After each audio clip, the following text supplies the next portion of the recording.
Good Sunday morning, friends and neighbors. Old Doc here, and I wanted to show you a little something here. See that?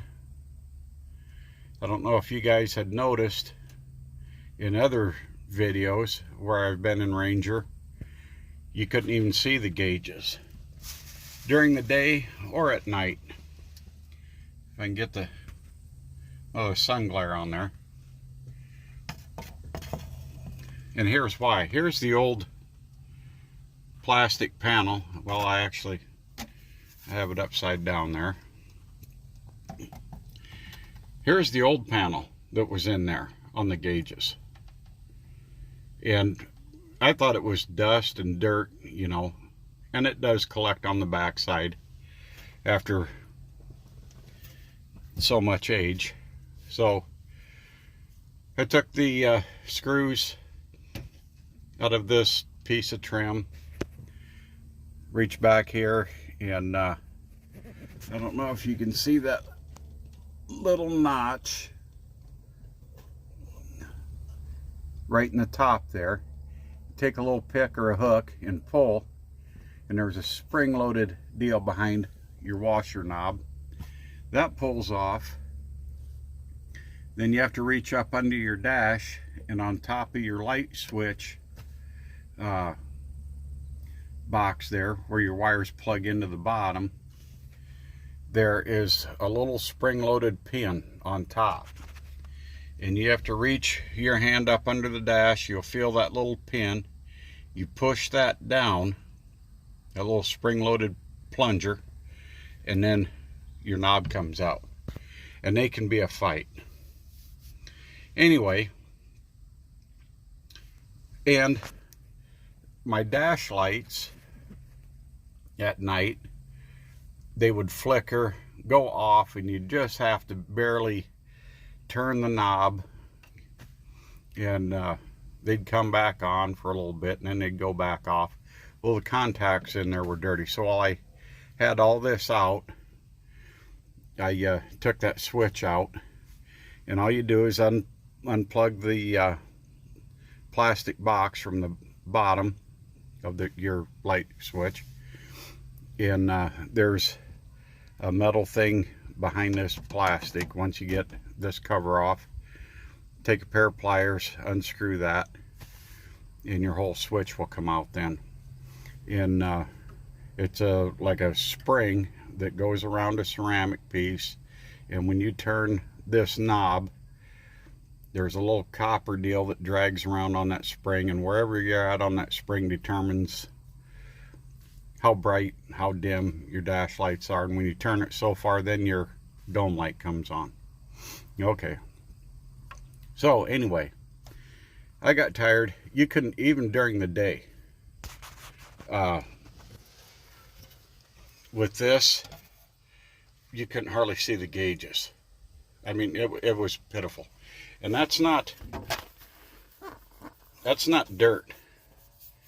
I don't know what it is, other than it's been scratched all to hell from previous owners or whatever. I don't know. Maybe it's just sun-baked. I don't know why it's like that, but that you couldn't see. You couldn't see your gauges. And I thought about getting aftermarket, under the dash gauges like everybody does, but why do that when the oil pressure, temperature, gas gauge, everything works. The speedometer hasn't worked for about 1.5 years, and it was stuck on like 65. So when I had all this out, the little arm there, that goes up and down as you drive along, I don't know, it's broke somehow, and it drags. And what happens is it goes up and it'll stick, because it drags on the face of that. And when this plastic isn't on there and you look at it close, you can actually see, I don't know if you can, there you can kind of see between the 30 between the 30 and the 50 there where it's been dragging around. So I have I ordered a tack, and that'll get 2200 RPM is 60 miles an hour, maybe 62 with the gear ratio Ranger has here. Anyway, I looked on LMC and some other websites for this plastic piece, and it is fairly thick, 1/8 of an inch, I suppose, and I couldn't find any. I couldn't find that plastic piece on anybody's website that I looked at. I'm not saying that they're not out there, I just couldn't find one. So I reached out to some friends, and right, my oldest friend, we've known each other since we were 5, maybe 6 years old, and we're still friends. We always have been. Jim Hall is his name, and by the way, he's a new subscriber. I guess he didn't know I had a YouTube channel or something, which is fine. But anyway, he's a new subscriber, and I've picked up, geez, I don't know, like 30 new subscribers in the last probably 4 or 5 months. A lot of times I don't get any notifications to who you are. And Brian Bendix, he's also a new subscriber. I remember him. He drives truck also, and so I want to give you two guys a shout out. And actually, you know, like I said, if I knew, if I had a notification, I'd be writing these names down and giving you a shout out during every video, you know. So anyway, I put some feelers out, you know, looking for plexiglass, because the hardware stores here in town and places I couldn't find any. And but Jim Hall, he told me, he said, go to Home Depot. He said they have plexiglass.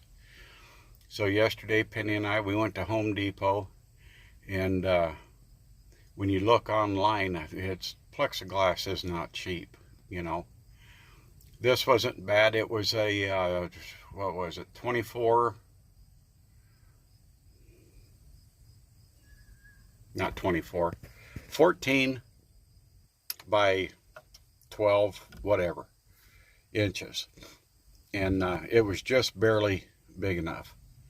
It was just wide enough, and so I just had to cut, you know, some off of the top, and I laid that plexiglass down over the top of this, you know, what came on there, and took a Sharpie marker, traced around it all the notches, and actually I'm holding it upside down again, not that it probably makes any difference. Notched, you know, all the notches and everything, and there's push pins that go in these holes, in the round holes. There's push pins that go in there, except down here at the bottom. Let me see how that's, they're not holes, they're notches. There's 3 push pins go in those notches, and then that way you just have to pull the 3 out of the top, and then you can kind of wiggle and finagle this up out of there.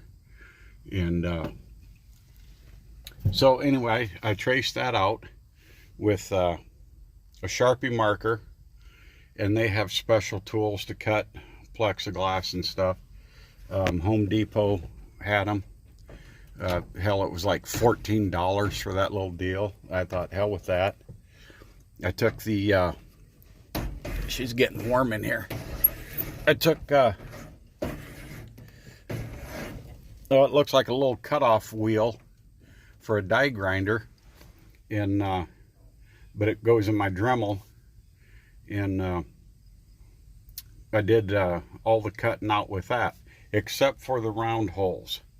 The round holes that the push pins go through, in my Dremel kit there is a oh, it looks like a little round ball on the end of the bit. And I just kind of went real slow and bored down through there. And I also used it, damn it, to shape my notch out here better. And those two bottom grooves there, I kind of missed my mark when I cut them out, and so I used that round bit to move those and get them located right, so my push pins will go back in there. So anyway, now I got a clear lens again. Oh, and this does have a slight curve to it, if you can see that. See how that's got a little curve to it? You can take a heat gun and get that good and warm. You're going to wear clean gloves. If you got dirty gloves, you don't want to wear those, because then the dirt from your gloves will get into the plastic, or possibly could. But you're going to want to get gloves on, because you can heat that stuff up. You can bend it, you know, almost 90 degrees if you heat that PVC up with a heat gun. And I did get a little bit of an arch in it, you know, to try to match the original piece, but I could have got a little bit more in there actually, but I didn't. If I'd have spent more time, I was wanting to get it done. So anyway, yeah, now we got nice clean, I can see through there again, lens, so I can see the gauges. And so thank you, Jim Hall, for the heads up on where to find the plexiglass for that. So I'm going to cut it off here, and I'll bring you back a little bit later. I know a few of you liked my story about the bus trip. I'll bring you back here in a little bit, and I got a true story to tell you about riding the bus when we were kids in school. So I'll bring you back in a little bit. Yeah, welcome back, friends and neighbors. Old Doc here again. We're over here at the looking over the river, the Missouri River, and that way out there, if you can see it, is Sioux Gateway Airport. That is spelled S-U-X. If you don't believe me, Google it. Anyway, I thought I'd tell you about getting kicked off the school bus when I was a kid in school, you know. We had shop class like most of the schools back then. And I know, unfortunately, a lot of schools now don't have any shop class. We had electronics, we had small engine repair, woodworking, things like that. A little bit of sheet metal work. And but one semester, everybody was supposed to bring in a small engine, you know, like off a push mower, a 3-horse, 3.5 horse Briggs and Stratton, you know, something to that effect. So everybody brought one in, and it was supposed to be non-running, but if you had one that needed rebuilt, you could have brought that in, because that was the whole subject of the class, to rebuild a small engine. And you had to order a kit and what have you. Well, one of my friends, he struggled. He brought in a 3 or 3.5 horse lawnmower engine, and everybody got theirs running, got their grade. You know, it was pretty hard to fail that class, but he spent the whole semester trying to get his to run. He tore it down, rebuilt it, tore it down, rebuilt it several times. And he finally got to the point to where it would barely run. So the teacher gave him a passing grade, but it was well into the second semester before he got it to go. You know, and the rest of us, we'd moved on to other projects. So on the way home, we're on the school bus, and he's sitting there with this lawnmower engine on his lap, and I was sitting next to him because we were friends, you know, and I decided to give him a little bit of grief about how long it took him to rebuild this engine. And one thing led to another, and our school bus, it took us probably,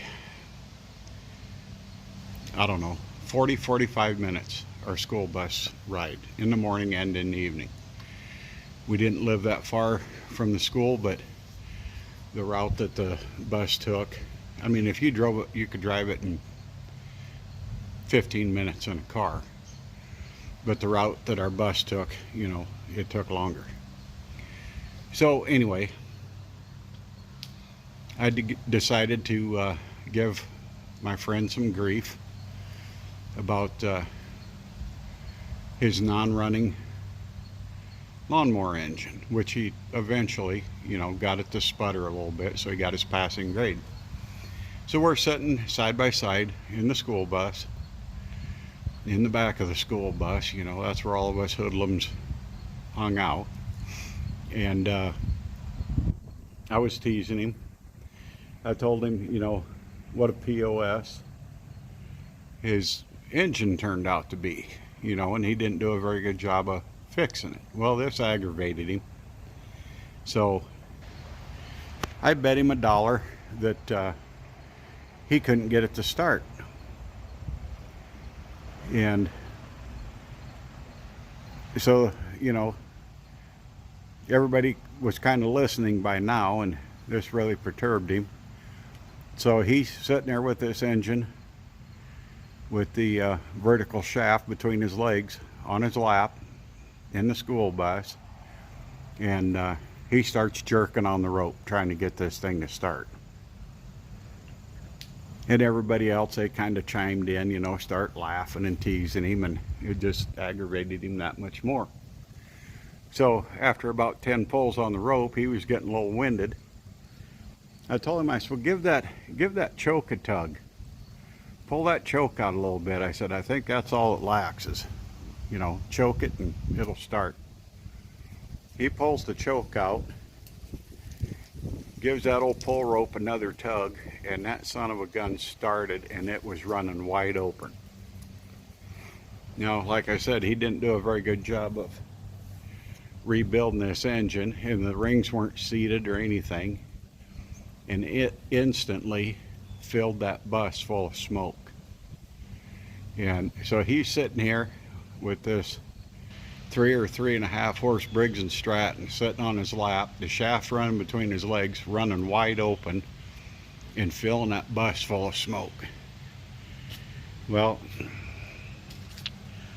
it just so happened that the superintendent of our busing system was driving the bus that day, and he didn't take grief or any kind of shenanigans. Very seldom he'd even let you talk on the bus. He was just one of them guys. Well, that engine starts up, it's roaring away, fills the bus up with smoke. Everybody's hollering and laughing and screaming, pulling windows down to get the smoke out, and the bus comes to a screeching halt.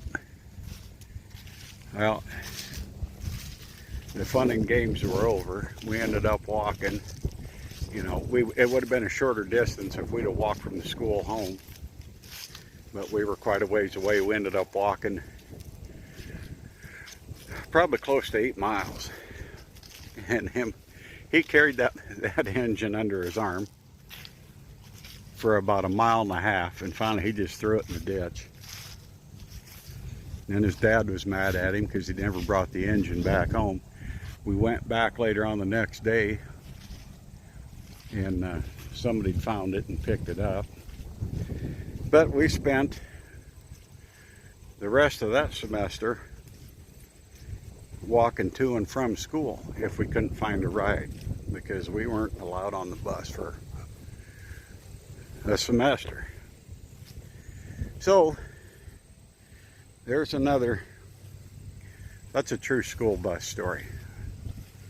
But we got some things to do today. I'm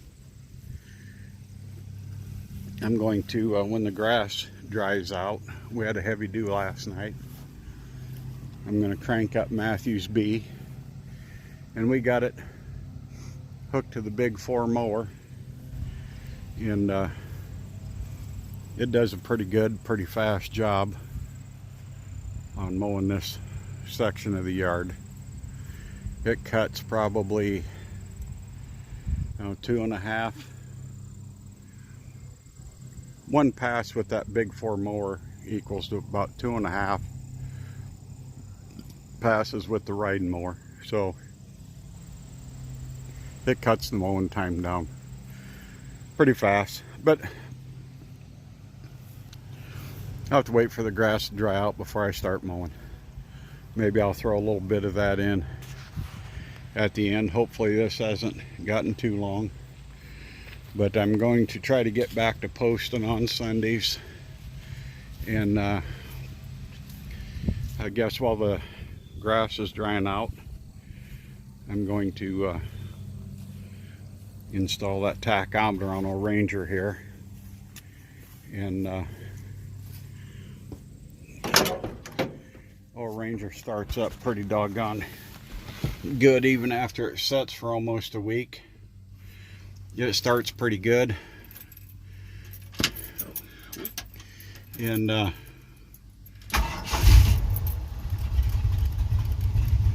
you go.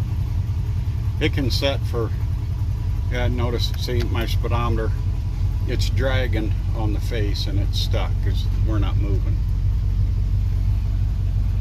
So there, that fixed it. Anyway, we're gonna let you off here, and I'll probably get just a couple more minutes of video of mowing that with Matthew's tractor. I'll set up the tripod or something, and I've dragged this video out long enough. So have a great day, friends and neighbors. Do something kind for each other, a friend, a loved one, or a stranger. And I think we're gonna have go help some friends do some plowing next weekend if they don't get it finished today. So with that, happy trails, have a great weekend.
There you go.